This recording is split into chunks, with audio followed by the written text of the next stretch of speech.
Hi all, welcome back, Eric UK here. This is my video response to the current topic going around on YouTube about preparation versus improvisation in RPGs. I've watched a number of the vids over the last week or so since it first appeared, and there's been some quite good ones out there. Certainly a few that have given me some ideas, but I wanted to watch other people's before I made this one. And this is only going to be a short one. For me, I'm going to just start off say with that as a GM, I'm a more middle of the road approach. I don't want too much prep and I don't want too much improvisation. I've been there in my early GMing days back in the 80s with writing reams and reams of paper, filling it all with notes, most of which never got used. And I've been on the receiving end of that as a player. I've had a few GMs who have written, basically what amounts to as a small novel as opposed to a game session.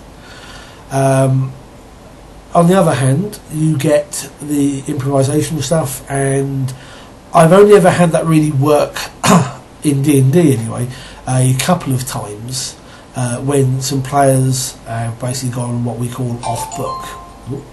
Text message, don't worry about that, where they basically decided to take a course of action that wasn't in the module or what I had planned, and it's only ever worked a couple of times. I generally find for me not having something to fall back on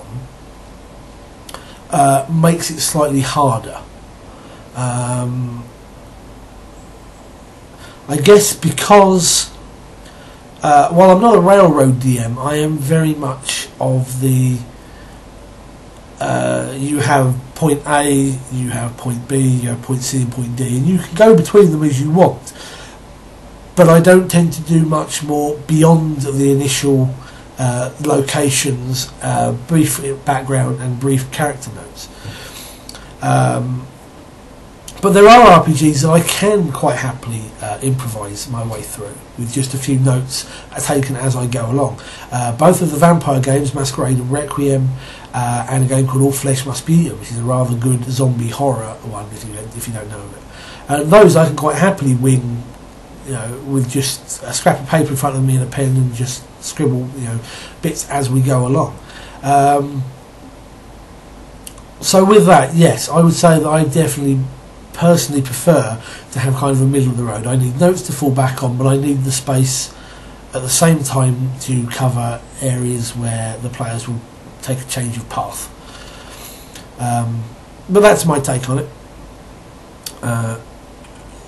And so, until next time, take care and good gaming.